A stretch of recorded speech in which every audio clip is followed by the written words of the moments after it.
Et nous sommes le mardi 16 janvier, il est 18h30. On fait le point sur l'actualité avec au sommaire. Ce soir, c'est reparti pour le recensement annuel au Mans.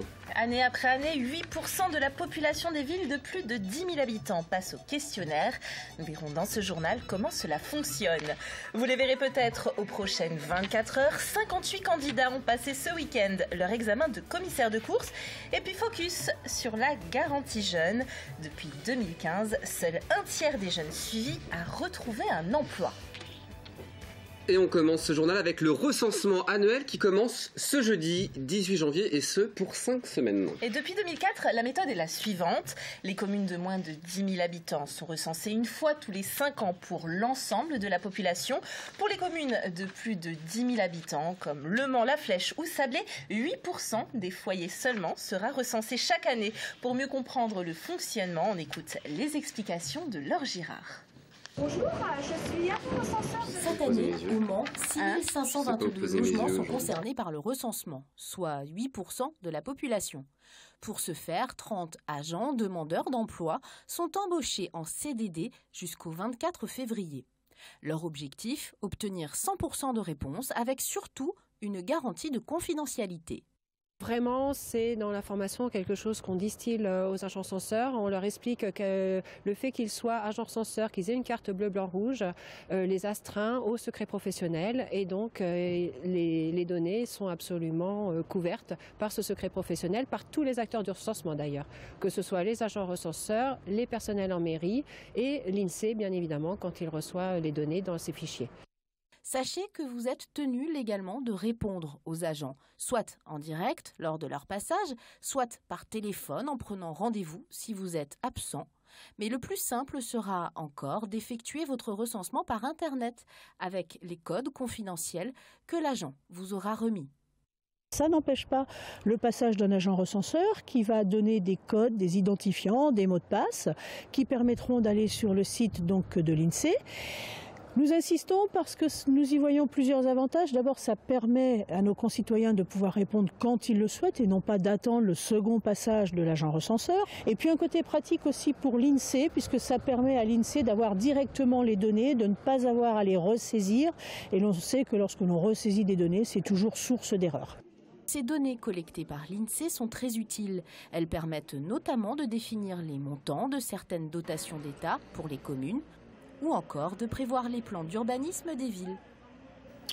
Deuxième jour de mobilisation nationale pour les gardiens de prison. Les 2 nouvelles agressions dans les prisons de Tarascon et de Mont-de-Marsan, de quoi attiser les tensions. L'établissement de Coulennes a suivi le mouvement. Les surveillants pénitentiaires ont bloqué l'accès à la prison toute la journée de lundi. Ce mardi, ils ont effectué un retard de prise de service de 30 minutes. Pour mercredi, ils durcissent le mouvement et annoncent un blocage plus soutenu toute la journée dès 6 h du matin, avec davantage de personnel et de moyens. Pour rappel, c'est l'agression de 3 surveillants à Vendin-le-Vieil qui a mis le feu aux poudres. Et direction à présent Sillé-le-Guillaume où la cérémonie des vœux a tourné au règlement de compte. C'est en effet cette occasion que le maire de la ville, Gérard Galpin, a choisi pour énumérer une série de unes du journal local Les Alpes-Mancelles. Des unes qui lui ont fortement déplu, je vous en cite quelques-unes. Immobilier, la reconquête des logements vacants à Sillé sera longue.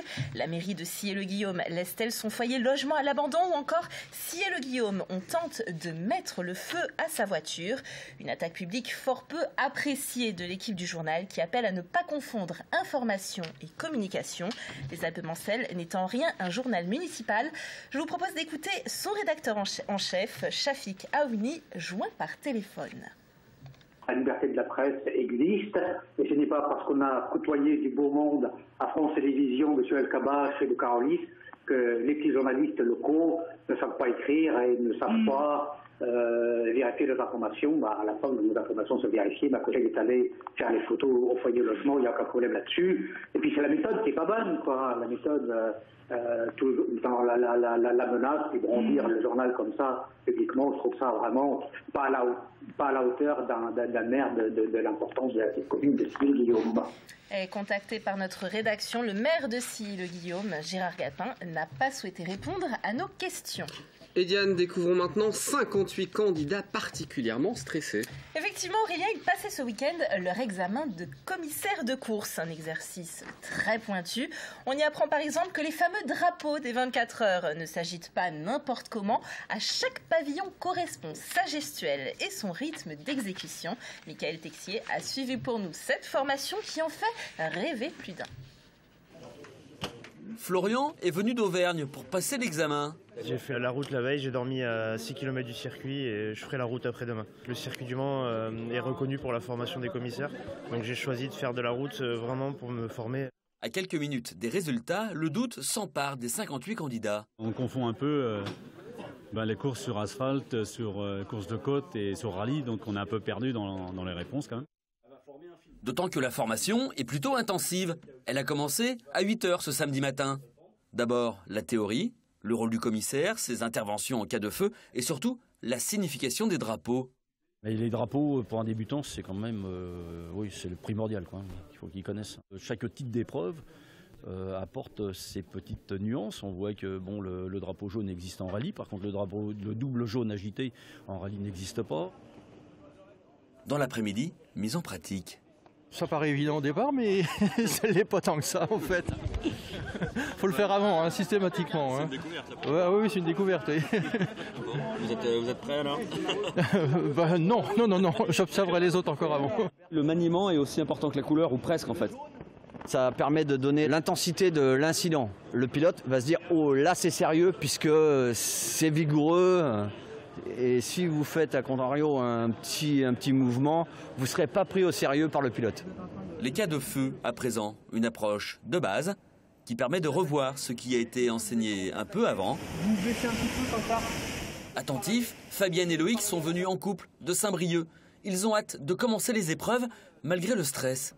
Parce qu'il faut savoir que ce matin, on s'est levé à 4 h pour arriver à 7 h ici. Et là, il est 17 h, on est encore là. J'espère qu'on sera rendu ce soir avant 20 h. La fin du marathon approche avec le début de l'épreuve. Enfin, un QCM de 20 questions, concentration maximale dans la salle, car 6 erreurs et c'est l'élimination directe. Après délibération, les résultats tombent.